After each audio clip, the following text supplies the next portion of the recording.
Today we're gonna hit the back deck and we're gonna grill up these Blackstone Philly cheesesteaks. These are so yummy. In the South, we love to cook outside, especially in the summertime, to keep all that heat out of the kitchen.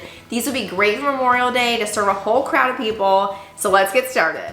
Hi, I'm Tara with Simply Made Eats and welcome to my kitchen. We're not gonna be spending a lot of time in here like we usually are. We are gonna take it outside to the Blackstone Griddle. But I did wanna mention this recipe totally works if you don't have a Blackstone Griddle. You can use the griddle on your actual oven, like on your stovetop, or you can just make this in a stainless steel skillet. Either way, it works great and you're gonna get really good results. So for our steak, we're gonna be using, this is actually just like packaged shaved beef that you can find in your grocery store in a package. I've got about 1.5 pounds. If you're like really a steak snob, you can definitely use ribeye and just freeze it for about an hour before you make it and then just shave it nice and thin. That's gonna give you a really great result too, and it's gonna have a little bit more fat in it.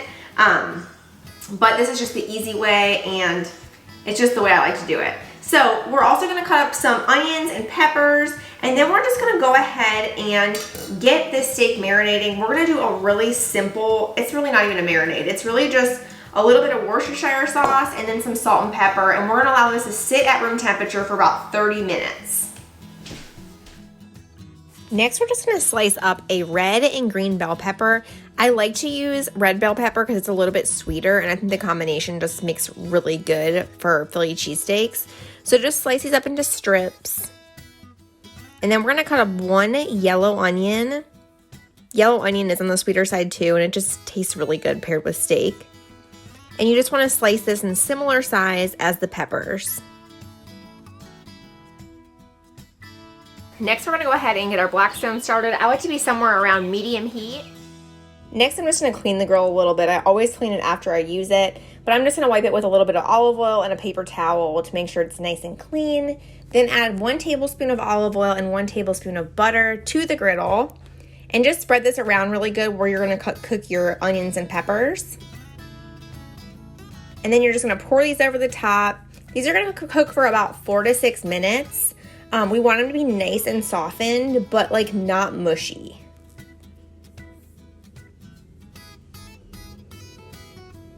I like to cover them for a little bit. If you don't have a cover on yours, that's totally fine.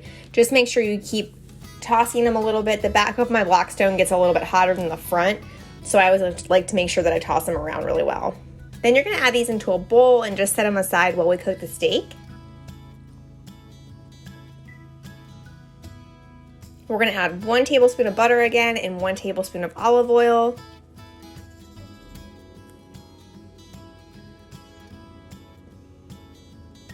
Then we're gonna add our shaved steak and just make sure you spread it out really well. This isn't gonna cook long because it's so thin. It cooks up really fast. And I like to use my spatulas to kind of chop it up a little bit just to make sure it breaks apart in like little tiny pieces. I love my Philly cheesesteaks with the meat to be like as thin as possible. Like something about that with the cheese and onions and peppers and that hoagie roll just like really transforms it into magic.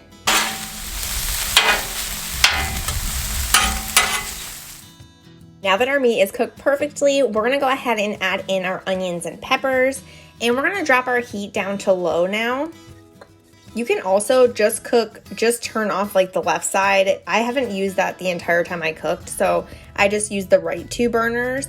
And then I'm gonna add in about 6 to 7 slices of American cheese. And if you hate me for this, you can definitely switch it out for provolone. It's totally your preference. I just like the way American cheese melts. And I'm gonna go ahead and cover this up for just a minute or so, but if you don't have a cover, that's fine. It'll melt by itself. So you're just gonna go ahead and use your spatulas to just mix that cheese all around in there.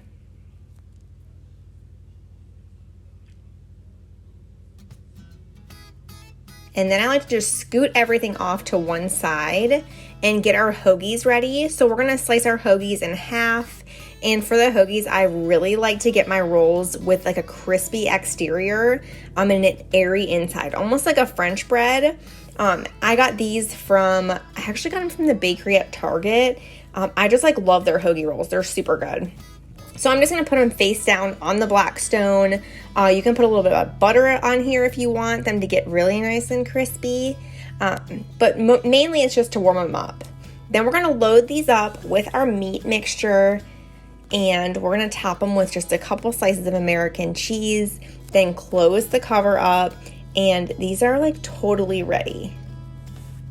Prepare to be amazed.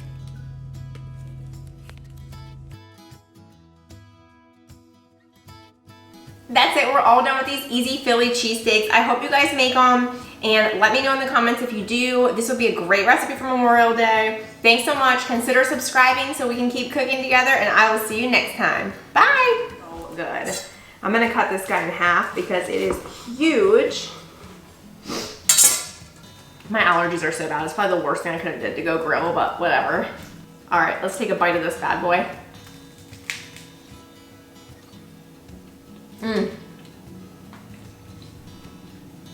So good.